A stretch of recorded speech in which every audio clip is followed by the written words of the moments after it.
যে আমাকে direct Alam councillor হাতের উপর পা রাখিয়ে চারা দিয়ে ভাঙছেন। ডাইন হাত রফি মঞ্জু কন্ডাক্টর তাঁতিপাড়ার মিঠু ডাইরেক্ট আমার পায়ের উপর পা তুলে চারা দিয়ে ভাঙিয়ে দিয়েছেন স্যার। রংপুরে জাহিদ হাসান মিন্টু নামে এক যুবকের হাত ও পা ভেঙে দেওয়ার অভিযোগ উঠেছে রংপুর সিটি কর্পোরেশন ২৪ নং ওয়ার্ডের কাউন্সিলর রফিকুল আলম সহ তার সাঙ্গপাঙ্গদের বিরুদ্ধে। বর্তমানে রংপুর মেডিকেল কলেজ হাসপাতালে ভর্তি আছেন ওই যুবক। জাহিদ হাসান মিন্টু রংপুর নগরীর পূর্ব গুপ্তপাড়া খরমপট্টি এলাকার আবুল কালাম আজাদ ফয়াজির ছেলে। জানা যায় মঙ্গলবার সকাল ১০টার দিকে জাহিদ হাসান নিজ বাড়ি থেকে একজনের সঙ্গে দেখা করতে নগরীর সাতমাথায় যান।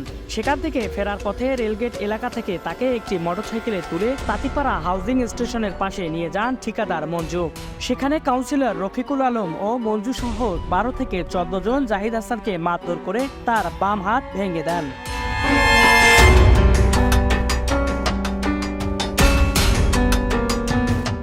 জাহিদ হাসানের স্ত্রী আজিমা বেগম অভিযোগ করে বলেন, আমার ভাসুর জিল্লুর রহমান ও তার পার্টনার রনি মিয়া ইট পাথরের ব্যবসা করেন। ঠিকাদার মঞ্জু তাদের কাছ থেকে ইট বালু ও পাথর নিতেন।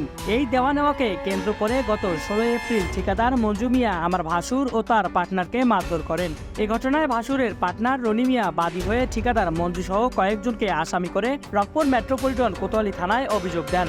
এতে ক্ষুব্ধ হয়ে আসামিরা আমাদের পরিবারকে হুমকি দেন। এ নিয়ে আমার স্বামী প্রতিবাদ করলে গত ২৪শে মে আসামিরা আমার স্বামীকেও মারধর করেন। পরে আমার স্বামী বাদী হয়ে কোতোয়ালি থানায় অভিযোগ দেন।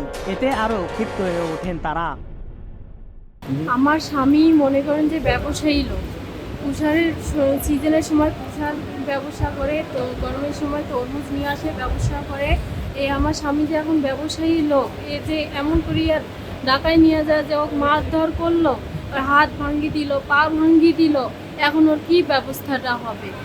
২৪ নং ওয়ার্ডের রফিকুল আলম একটা কাউন্সিলর হয়া ও আমার স্বামীর হাতে হাত ভাঙ্গি দিল, মারলো, সামনে মেম্বার থাকিও তারপরে ও একটা কোনো কিছু করলো না।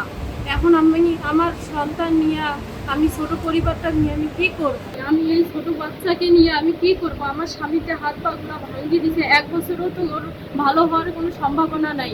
আমি রফিকুল আলম কাউন্সিলরের কঠিন শাস্তি চাই।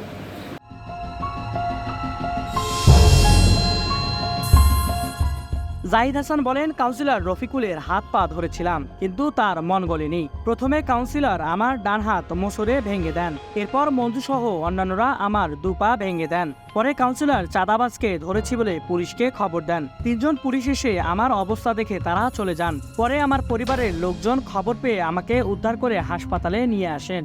তাঁতিপাড়া হাউজিংয়ে আমি নিয়ে গেছে আমাকে আলম ভাই, নিয়ে যাওয়ার পরে আমার হাত পা ভাঙছে। তারপর পুলিশকে ডাকছেন, পুলিশ আসি দেখে যে আলম কাউন্সিলর। পুলিশকে ডাকে আমাকে আন্দাজি, আমি একাই ছিলাম, আন্দাজি বলতেছে নাকি বলে আমি চাঁদা চাইতে গেছি। কিন্তু আলম কাউন্সিলর তো আমার হাত পা ভাঙিয়া আমাকে নেশপাস করে ফেলাইছে। কিন্তু কিন্তু দেখা যাচ্ছে পুলিশ দেখিয়া আমাকে, আর পুলিশ নিয়ে জানে যে সে তো খুব সিরিয়াস, আর পুলিশ যদি না আসতো আজ, তাহলে আলম কাউন্সিলর আমাকে মারি ফেলাইতো তার সন্ত্রাসী বাহিনী দিয়ে। আল্লাহ পুলিশের ভালো করুক। তাদের হাতে ছুরি ছিল, লোহার পাইপ ছিল, মোটা রড ছিল। আমাকে ডাইরেক্ট আলম কাউন্সিলর হাতের উপর পা রাখিয়ে চারা দিয়ে ভাঙছেন। ডাইন হাত, বাম হাত ভাঙছেন। তার সঙ্গীরা জিয়া, মমিন, বাবু শাহিন, কার্তিকের বেটা বিপ্লব, রকি, মঞ্জু কন্ডাক্টর, এরা আমার পা ডাইরেক্ট পায়ের উপরে পা তুলে দিয়ে, তাঁতিপাড়ার মিঠু ডাইরেক্ট আমার পায়ের উপর পা তুলে চারা দিয়ে ভাঙিয়ে দিয়েছেন স্যার। আমি আর হাঁটতে পারি নাই। আল্লাহ আমাকে যে জীবিত রাখছেন, এই পুলিশ ৩ জন আছেন জন্য আমাকে জীবিত রাখছেন। তার পুলিশ আসার পর আমাকে নিয়ে যায় নাই। পুলিশ আসি দেখছে যে একটা ছেলেকে এই অন্যায় চাঁদা বাঁচাইতে পারে, আপনারা দ্রুতভাবে রংপুর হসপিটালে একে নিয়ে যান। তখন আমার ফ্যামিলির গার্জিয়ান, আমার শ্রদ্ধেয় বড় ভাই, সে আমাকে ওখান থেকে নিয়ে আসি হসপিটালে ভর্তি করছেন।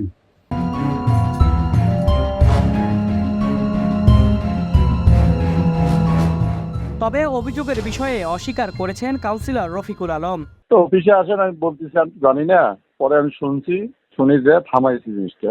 হ্যাঁ, আমি পরে শুনছি, শোনার পরে পুলিশ আসছে, পুলিশ নিয়ে গেছে। ও তো ছিনতাই করতে ধরা পড়ছে, ছিনতাই করতে বা চাঁদা চাইতে জানো কাকে যেন ধরছিল 7 মাথায়। ও তাই না? ওইখানে ধরা পড়ছে, ওখানে ধরা পড়ছে। জি। তারপর ছেলেপেলে অনেকে যায় ওখান থেকে উদ্ধার করে নিয়ে আসছে। না না, আমি তো জানি না, মিথ্যা কথা। এ বিষয়ে ঠিকাদার মঞ্জুর সঙ্গে যোগাযোগ করার চেষ্টা করা হলে তাকে পাওয়া যায়নি। অভিযোগের বিষয়টি দেখে প্রয়োজনীয় ব্যবস্থা নেওয়ার কথা জানালেন রংপুর মেট্রোপলিটন কোতোয়ালি থানার ভারপ্রাপ্ত কর্মকর্তা মুনতাসের বিল্লাহ। এই বিষয়টা মানে জানা নেই ভাই, একটু ও। খোঁজ নিয়ে দেখতে হবে। আহত জাহিদ হাসান মৌসুমি ফলের ব্যবসা করেন। তার উপার্জনের টাকায় সংসার চলে 5 জনের, রয়েছে একটি শিশু সন্তানও।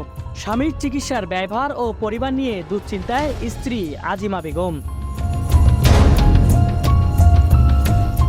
আতিক হাসান, বানু আলো।